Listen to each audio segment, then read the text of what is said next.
We have the sun energy. It looks like something here is parang malaking revelation. I-reveal sa atin. And whatever this is, it looks like something here positive. No? Look at the sunflower. Sunflower symbolizes positivity. No? And at the same time, happiness. No? Especially within. Happiness within. Happiness inside. No? So I'm picking up. No? That's your energy. That's your energy. Okay, wow. Let us see. What do we have here for your reading today?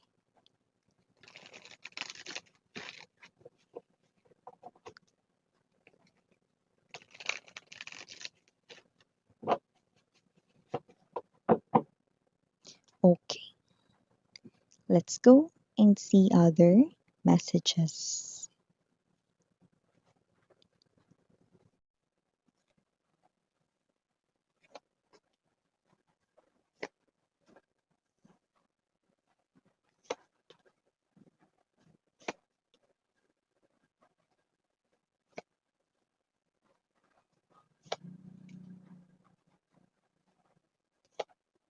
Hmm, ano ito? Tower, Fortune's Well. Definitely walang energy ng ex ninyo rito ha, pero nakakaloka ito. Tower, Four of Fire, Justice. Oh, okay. Got it. Bottom of the deck, Page of Fire, Eight of Water, Star energy. Wow, paktay. Paktay tayo diyan, 'yan 'no. So kung sino man 'tong energy na ito 'no, in love na siya sa'yo 'no. At kapagka in love ang isang person mahirap ng umahon mula rito 'no. So nakakaloka itong revelation na nakikita ko dito 'no. So, before we dive more dito sa inyong reading, let me just make bati everybody first or muna. Hi and hello there, new subscribers. My name is Yan. Welcome, newbies, returning Istam buyers. Thank you sa inyong walang sawang love at support for me. At kung hindi nyo pa knows na may main channel tayo, ang The High Priestess link is down below sa ating description box. So if interesado, i-click lamang yan para mapunta kayo doon. At nag-upload tayo ng collective readings for all signs araw-araw din there. At kung hanap ninyo ay reading per zodiac sign, meron din po tayo doon. So yun nga, wala tayong gender dito mga mahal, babae, lalaki, LGBT, lahat ay welcome. Pwede rin pong i-switch ang mga roles dahil possible talaga magkapalit-palit po kasi general reading ito. And at the end of the day, lahat ay may free will na pinyong gamitin anytime, anywhere. Yun nga, wala tayong gender dito, okay? And of course, wala rin tayo ditong time period. So pwedeng ito ay nangyari na.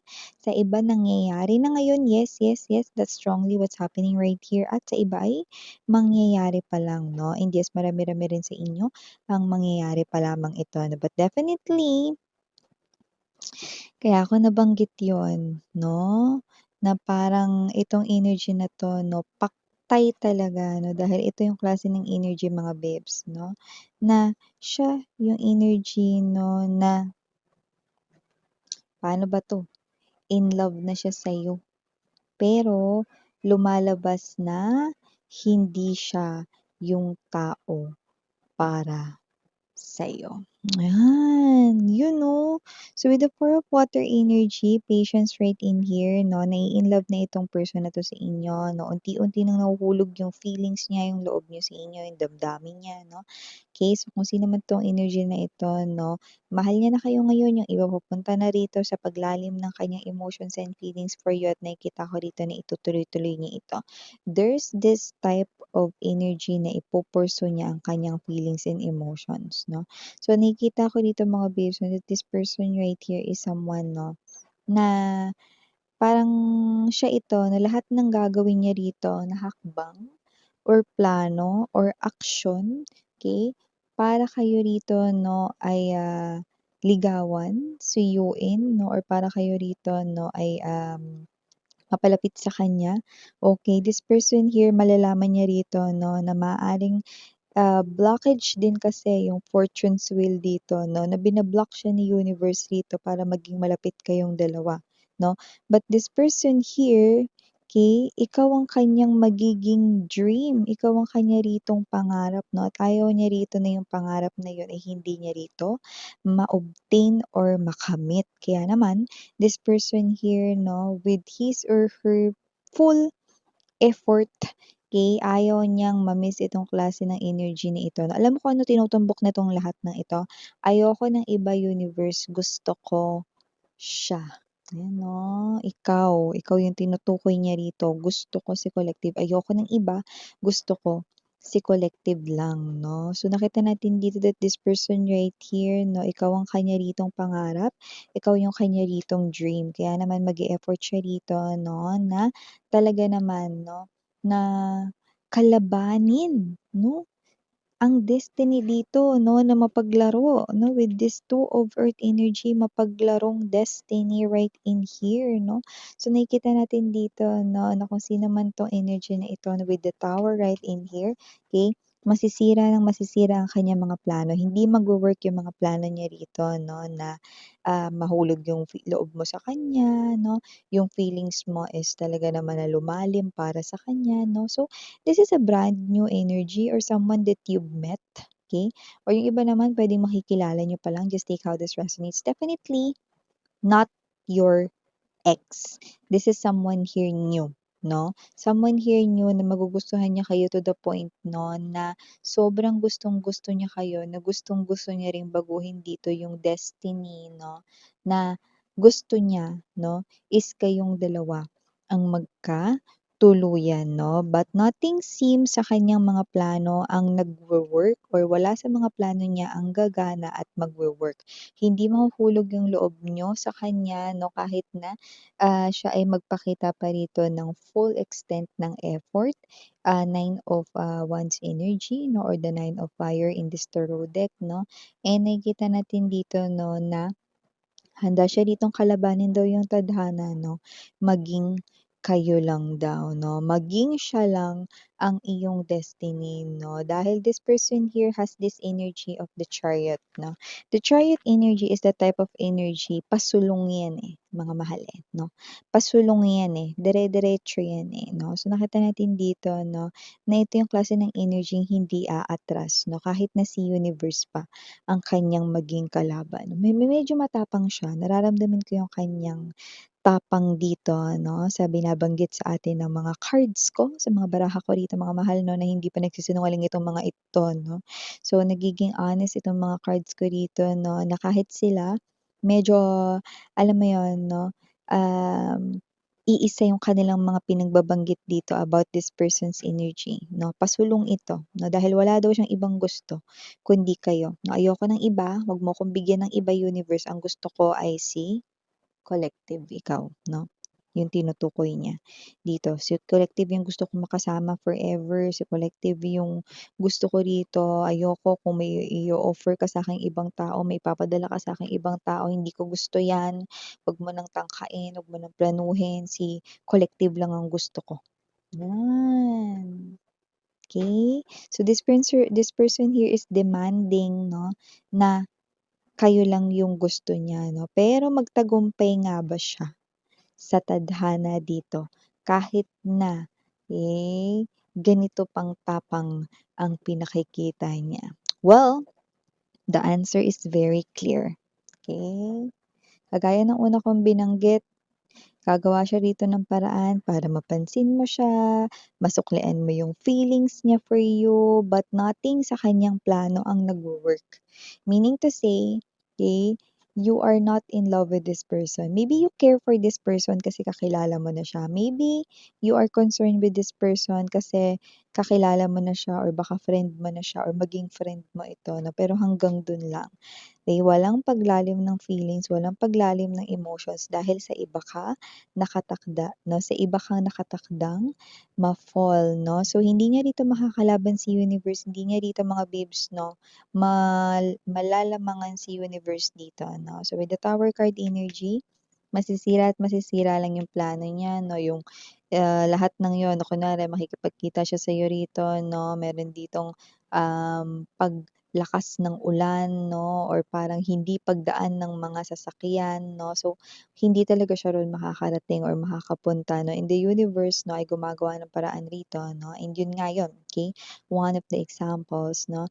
And 'yan, nakita ko rito na kunwari 'no, meron kayo rito na parang importanteng gagawin 'no, at hindi naman kayo talaga as in umiiwas, meron lang talaga rito mga importanteng gagawin. Laging may pang-block si universe dito 'no, kasi hindi siya yung para sa'yo, 'yan 'no. So, kahit na ano pang tapang ang ipakita niya rito 'no, siya'y isang tao lamang at hindi niya rito kayang baragin 'no, ang iyo ritong destiny. Ang tadhana mo ay para ka sa iba. You know, hindi ka para sa kanya. So, nakita natin dito mga babes 'no, na hindi ka talaga mafo-fall sa taong ito dahil nakatakda kang mahulog ang loob sa iba. So, with the Justice card energy, I'm seeing that the universe, okay, is preparing a beautiful love story here for you guys 'no, sa katauhan ng ibang tao, okay. So, nakikita ko dito brand new person din yon, yung new person, at marami-rami sa inyo parating pa lang yung tao na yun 'no, at yun talaga yung taong pinapangarap mo 'no. Iba naman, doesn't have to be 'no, that this is someone here na as in hindi mo talaga kilala, yung iba pa nga, specific person pa nga na kung sino yung gusto niyo talaga 'no, and you've never been in a relationship with that person but you has this big crush, this big, love for that person 'no. So, nakikita ko 'no, that you're heading towards his or her way 'no, sa direksyon niya rito 'no, and yeah, okay, the universe is just giving you the person here that you want 'no, and yung iba naman na wala naman kayong specific person na tinitingnan, the universe is just giving you the kind of love 'no, para ma-meet ninyo ang talagang right person for you guys 'no, and that's your destiny, okay. So, nakikita natin dito mapapagod lang talaga itong other person na 'to na, pero yes, nakita ko dito yung intentions niya for you guys na, pero wala talagang kahit na sinong kayang bumarag 'no, sa power ng universe 'no, para sa destiny 'no. Ang itinadhana 'no ng Panginoon, ni universe rito at pinagsama rito 'no ni universe ay hindi paghihiwalayin, okey? Kaya ikaw meant to be ka 'no sa ibang person right in here. So, this person here, okey, is someone 'no na yun yung medyo parang kinapapagod niya rito 'no. Nakikita ko rito na paulit-ulit itong magta-try 'no, upang magustuhan niyo siya, na mapansin niyo siya 'no. Kung sino man 'tong energy na 'to 'no, ikaw kasi yung gusto niya. Nakukuha ko naman yung point niya, very clear naman siya na ikaw yung gusto niya, pero iba kasi yung ka-red string mo. Iba yung nakatali yung knot dito sa red string mo 'no, nandodo'n sa ibang tao, 'yan. So, nakita ko dito na with the 8 of water energy na this person here soon to meet mo na siya kasi ayun na siya, oh, arriving sa inyong destination, paparating na sa inyong destination, you know. See, paparating na sa inyong destination itong new person na talagang right for you, yes. And nakikita natin dito 'no, with the page of fire energy, nakita ko dito na darating at darating din sa parte na hihinto din 'tong tao na 'to 'no, sa pag-iintay sa'yo 'no, or pagpapakita ng emotions and feelings sa'yo, lalo na 'pag nakita niya na na masaya ka sa ibang person, 'yan 'no. So, hahayaan ka na lang din nito. Hindi naman siya talaga siya selfish 'no. Nakikita ko lang kasi dito mga babes 'no, na available ka kasi ngayon, kaya eto siya na ginagawa niya yung kanyang best na nililigawan kayo, in-express niya yung love and adoration, affection sa inyo 'no. Okay, kasi nga, available kayo 'no, but okay, you have someone in your heart, in your mind 'no, or if you do not have specific person 'no, hindi mo talaga siya magugustuhan because you're meant 'no, to be, and your soul feels it 'no. So, nakita ko dito you're waiting for someone new talaga, yung as in right person here na even though you're not aware of that 'no. So, nakita ko dito that this person, titigil din ito 'no, sa paghihintay sa inyo 'no, dahil lalo na makikita niya kayo rito na magiging happy kayo sa piling ng iba, ayan 'no. But still, this person here will continue to love you 'no, in silence, yan 'no, yung nakikita natin dito. Yeah, for the initials right here, we do have, of course, we have here letter E, letter T. We also have here the letter J, letter S, andito rin po ang letter O, and last but not least, we have here the letter I. So yeah, these are all the messages I've got right here for you, sweethearts. Thank you so much for your time here, babe. And again, I'm your Yana Ani, Saranghel, love and light. And